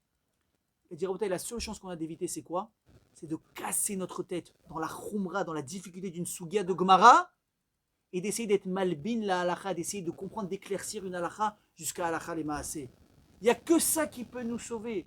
Dit le Zohar Kadosh, tant que les Avot Akdoshim ils étudiaient la Torah, tant que les Shvatim ils étaient vivants, pourquoi le Galout il n'a pas commencé? Parce que les Shvatim ils avaient gardé cette ligne de vie d'étudier la Torah. Qu'est-ce qu'ils ont fait? Et Mirou, il dit le Zohar, et Mirou est à Gzera Shel Mitzraim, Begzera ta Torah. Ils ont réussi à transférer la difficulté, la douleur de l'exil d'Égypte d'entre guillemets l'exil de la Torah. Ils ont dit, nous, à Kodesh Baruch Hu, on veut s'exiler dans la Torah, ne nous asservis pas dans le travail.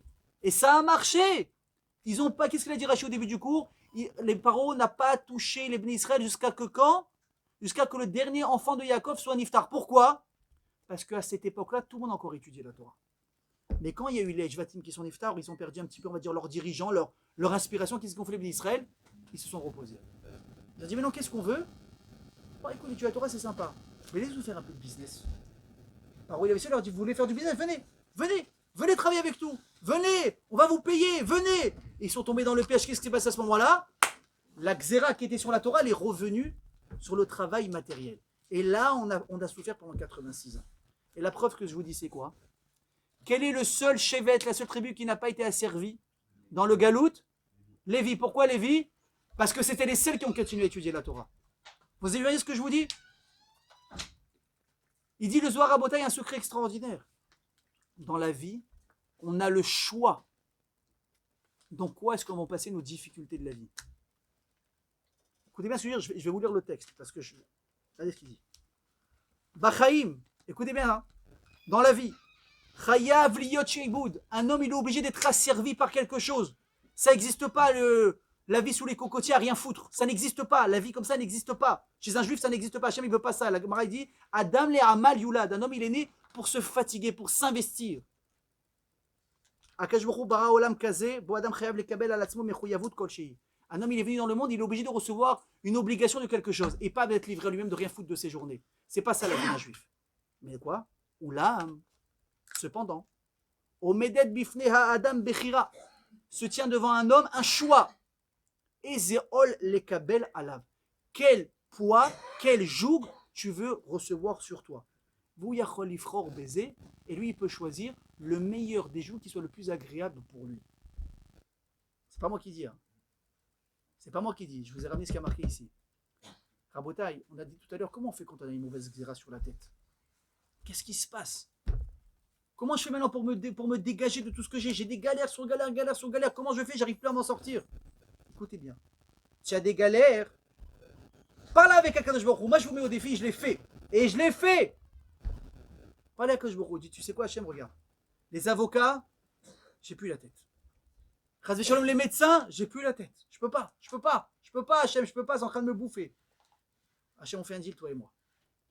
Je dois prendre 4 heures de casse-tête dans la journée. Je prends sur moi, laisse-moi me mettre dans un cours de Gemara pendant 1 heure, 2 heures, 3 heures, 4 heures, 7 heures, 8 heures par semaine. Les casse-têtes, je veux les ici, mais je les veux pas là-bas. À Bretagne, vous parlez à quelqu'un qui l'a fait. Et ça a marché. Mais j'ai supplié à Kadosh Baruch Hu, avec des larmes devant le Echal tout seul dans une synagogue. Et pas une fois, plusieurs fois. J'ai Hachem, les épreuves, je comprends que je dois en passer, chacun a ses comptes à régler, chacun a ses trucs. Ça fait partie de ma vie, ça fait partie de votre vie, c'est normal. Mais Hachem, si j'ai le choix à choisir quelque chose, laisse-moi mettre ça dans la Torah, fous-moi la paix avec le reste. À Bretagne, vous savez ce que ça veut dire, fous-moi la paix? Ça veut dire que le téléphone, quand vous décidez de rentrer dans un cours, il n'est pas sur sonnerie ou sur vibreur, il est sur silencieux, mais il n'est pas avec vous. Mais moi quand je vais au Beth Midrash le matin, et je veux vraiment étudier, et je sais qu'il y a des choses sur la tête, je ne peux pas le garder à côté de moi, ça ne marche pas, ni dans le manteau, ni sur la chaise d'à côté. Je vais dans le casier, j'ouvre le casier avec une clé, je le mets là-bas, je ferme le casier, je vais m'asseoir. Maintenant, il y a 50 mètres pour y aller. Allez, 20 mètres, j'exagère. Mais je ne vais pas me lever pour aller ouvrir un casier pour regarder ce que quelqu'un m'a envoyé en WhatsApp. Et je suis concentré pendant 4 heures. Ça veut dire que je suis connecté avec Akadosh Baruch Hu. Et vous allez me dire quel rapport? Parce que je vous l'ai déjà dit dans un cours, je crois, mais je vais vous le répéter. Un homme, il est limité mentalement les galères qu'il peut passer. On ne peut pas tout affliger à une personne. La personne, elle n'est pas faite pour ça. Il a besoin lui aussi d'un temps de récupération, il est limité dans ce qu'il peut supporter dans sa vie. Je vous dis, c'est simple. Tiens, je vous dis une bêtise. Sans unité à passer aujourd'hui, de casse-tête à régler, les affaires, les machins, etc., le business qui ne va pas, lui qui ne m'a pas payé, le truc. Choisis, tu veux les mettre où? Là, avec ta femme en rentrant qui va te prendre la tête, les enfants, le directeur, la voiture qui truc, au garagiste, choisis. Mais tu dois passer ça journalier. Je vais dire ça que je vous dis quoi, moi de 9h à 10h j'étudie. Je ne vous ai pas dit honnête, hein, je suis sympa avec vous. J'étais avec quelqu'un Shabbat Bémet, j'ai appris de lui. Le mec il a fait Baruch Hashem une progression dans la Torah, il m'a impressionné. Je ne vais pas dire son nom, mais juste vous dire c'est quoi quelqu'un qui, quand il décide de changer, comment il change. Ce type, j'ai connu à Marseille, j'avais 16 ans, et il avait 25 ans. Okay, donc on avait 8-9 ans d'écart. Mec, vous voyez un petit religieux avec un chapeau, à la synagogue, un mec très gentil. On a commencé à discuter pendant le kidouche, etc. Après, il a commencé à venir s'asseoir un petit peu à côté de moi à la tfila, fais-moi un petit vartora, fais-moi un petit kidouche, on est devenus amis comme ça. Et un jour, je lui ai dit, je ne vais pas dire son prénom, quand je me sentais à l'aise avec lui, je lui ai dit, est-ce que je peux te donner un conseil? Et il m'a dit oui, parce que comme je vois que tu es un homme qui veut progresser, est-ce que je peux te donner un conseil? Il m'a dit quoi? Et tu sais, tu viens Shabbat à la synagogue, kol hakavod. Mais il y a un petit truc que je pense que tu pourrais t'améliorer, c'est sur la tenue vestimentaire. Il me dit pourquoi? Je dis, attends, tu rigoles, il est frais mon jean. Tu sais comment je l'ai payé? Tu as vu mon t-shirt, il est déclassé. Justement, je dis, garde le jean, ça ne me dérange pas. Mets des baskets fluo, ça ne me dérange pas. Je dis, mais essaye de faire un effort Shabbat, de mettre une chemise. Mets la rose, mets la fluo, mets la ce que tu veux. Mais mets une chemise. Juste mets une chemise. Je dis, c'est kavod. C'est kavod. Tu viens prier à Kadosh Baruch Hu, Baba. Tu viens pas boire, tu sors pas pour aller dans un bar ou aller danser. Tu viens prier à Kadosh Baruch Hu. Une chemise, c'est mechoubad. Ça fait kavod. Elle me dit, ouais, mais écoute, ça prend la tête et tout. Je fais, je t'oblige pas, je te donne un conseil. Il m'a dit, c'est quoi, la semaine prochaine, je vais essayer. Il arrive vendredi soir à la synagogue, chemise. Ah, c'est la vérité, quoi, kavod. La semaine d'après, chemise. La semaine d'après, rabotaille, chemise. Il se marie. Ok? Il m'invite au mariage. Je viens. T-shirt. Non, pas du tout, ne pape. Rigolez ou pas, ne pape.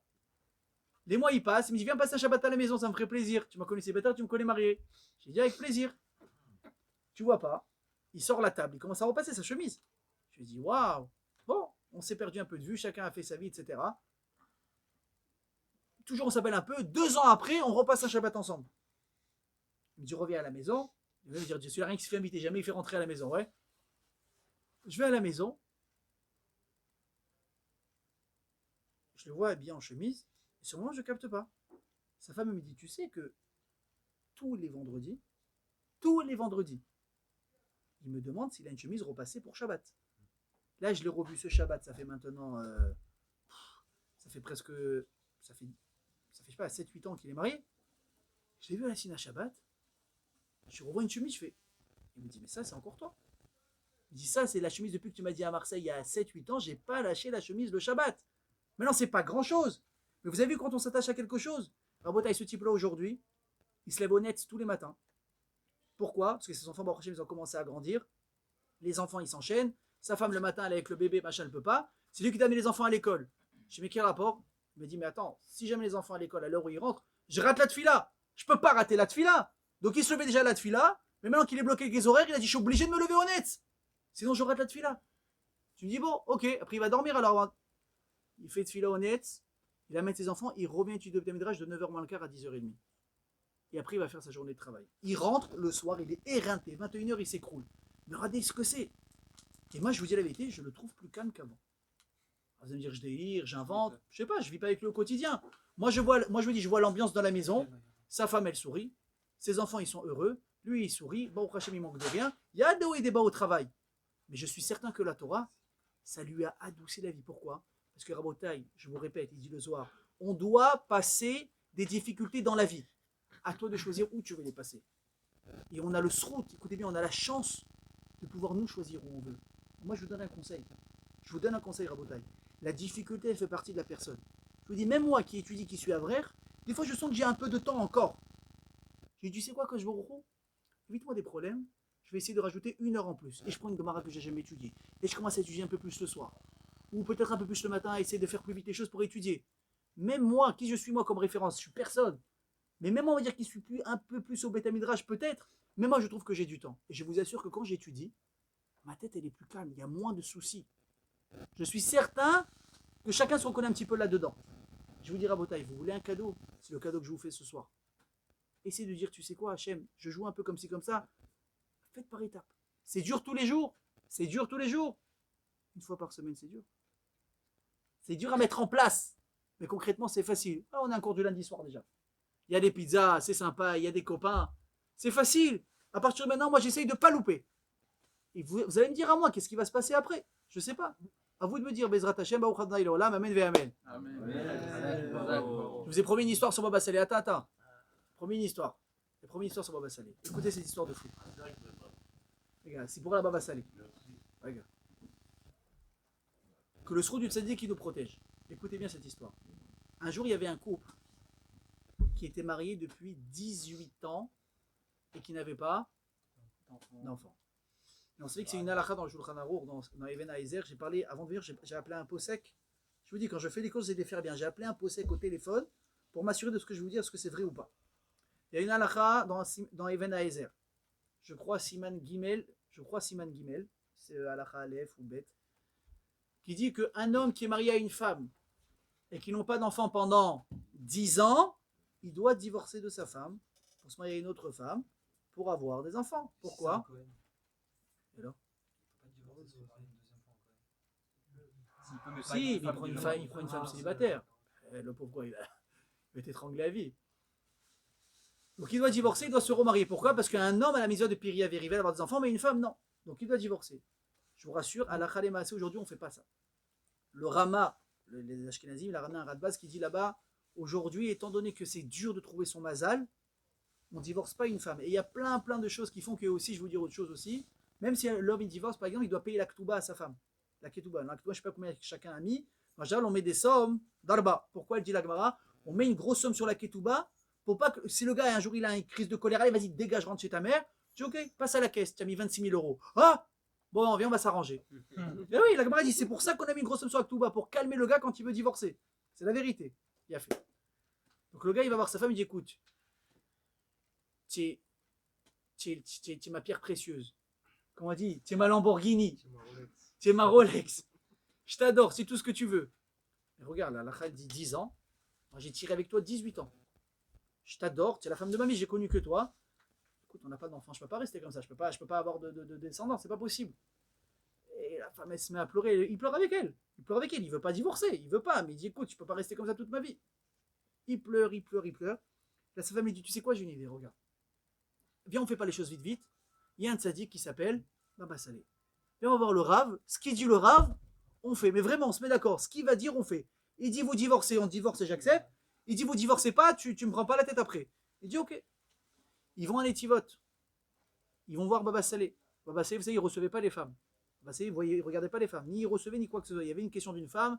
Il y avait un homme qui rentrait, il posait la question pour sa femme, ou par un chaliar, ou par un shamash. Gdushat Aynaim. Le mari, il rentre, et il commence à expliquer son problème à Baba Salé. Donc le mari, il rentre dans le bureau, la femme, elle reste dans, on va dire, on va appeler ça la salle d'attente. Ok? Maintenant, la porte, elle est ouverte, et la femme, elle entend la conversation.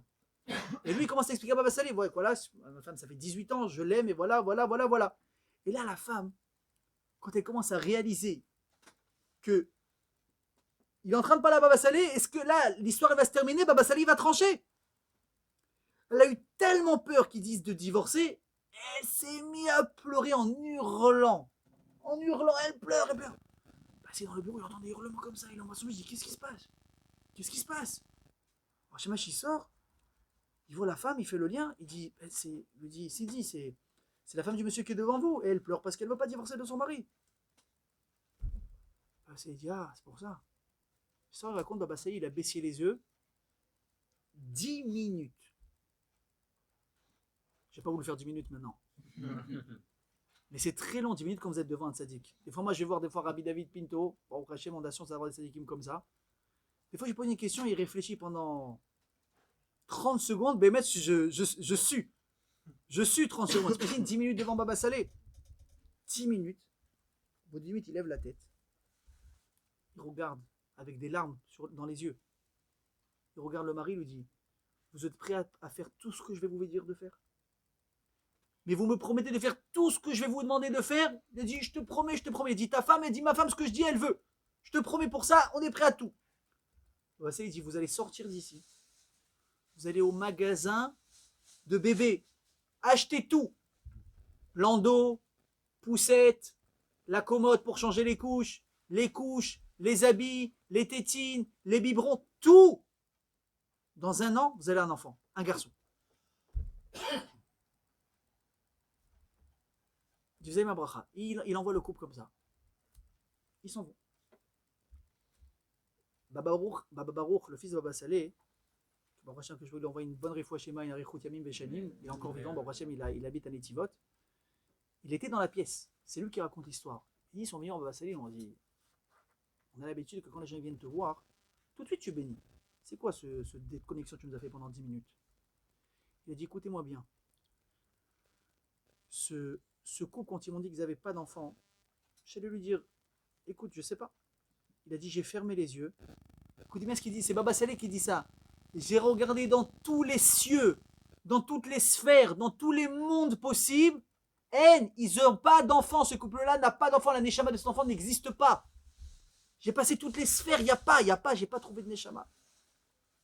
Il dit, mais quand j'ai entendu les cris, les pleurs de cette femme-là, qui pleurait pour pas divorcer, il dit, j'ai dit à Kosh Baruch, qu'est-ce qu'a dit la Gemara? Si un couple divorce, le misbéach il pleure sur ce couple-là. Le misbéach il pleure. Il dit, Kosh Baruch, toi et moi on ne veut pas que le misbéach il pleure. Rien à faire. Il dit, laisse le misbéach tranquille, moi je pleure. Et toi tu leur donnes un enfant. Il dit, mais non, pour leur rentrer la bitachon et la imuna, ces gens-là après 18 ans, je leur ai dit tout de suite, vous vous levez, vous allez faire les courses tout de suite, vous achetez tout pour qu'eux ils croient. Rabotai, écoutez bien ce que je vous dis. Les brachot d'un tzaddik, ça marche par le mérite du tzaddik. Mais ça marche surtout par quoi? Par le koar de confiance que vous mettez dans la bracha. Si vous êtes convaincu que ça va marcher, ça va marcher. Si vous faites un maasé tout de suite qui prouve un acte que je crois, voilà, ça y est, il m'a dit décider tout de suite, je vais, tac, je fais l'apport, je commence à faire le crédit, mais tu n'as pas trouvé la maison. Ben, tzaddik, il m'a dit, je vais acheter une maison. Il faut que je sois prêt. Rabotai, un an après, ils ont eu un enfant. Après 18 ans. Ça, c'est le koar de Baba Salé. Une des peut-être des millions d'histoires quand on s'en va Baba Salé. Vous imaginez ce qu'il dit? Il dit Baba Salé, il dit j'ai passé toutes les sphères. Je sais ce que ça veut dire passer les sphères. Le niveau que le gars il a. Le mec il atteint des mondes, on ne sait même pas qu'ils existent. J'ai passé tous les mondes, pas un, pas deux. Tous les mondes, il n'y a pas. Ce couple n'a pas d'enfant. Mais par le mérite de ses pleurs, pourquoi? Parce qu'il était cachour à Israël. Parce que quand un juif il pleurait, Baba Salé, il pleurait avec lui. Un jour on m'a raconté, Baba Salé, un jour il a dit quelqu'un, il avait mal à la main, on devait lui faire une opération, lui amputer la main, lui amputer le bras. Baba Salé a pleuré avec lui, il a dit que je me roucou. Il a dit, prends-moi ma main à moi, il est sous la sienne. Maintenant, Baba Salé, quand il parle avec Hachem. Et il pense ce qu'il dit. il est prêt à donner sa main pour qu'un autre juif garde sa main. Ça, c'était le srout. Ça, c'était le niveau d'un tzaddik. Alors, Bezrat Hashem, je vous répète ce qu'on a dit tout à l'heure, que par le mérite que vous êtes venus, qu'on a fait la Iloula, que la Nishama du tzaddik, elle est venue avec nous, et que maintenant, Bezrat Hashem, tout de suite, on va allumer les bougies qu'on a pèlerinées sur la tombe du tzaddik, Bezrat Hashem, que tout ce qu'on a besoin, Bisrout le tzaddik, on le reçoit. Amen, ve amen, chazak, ou baruch tous. Chazak.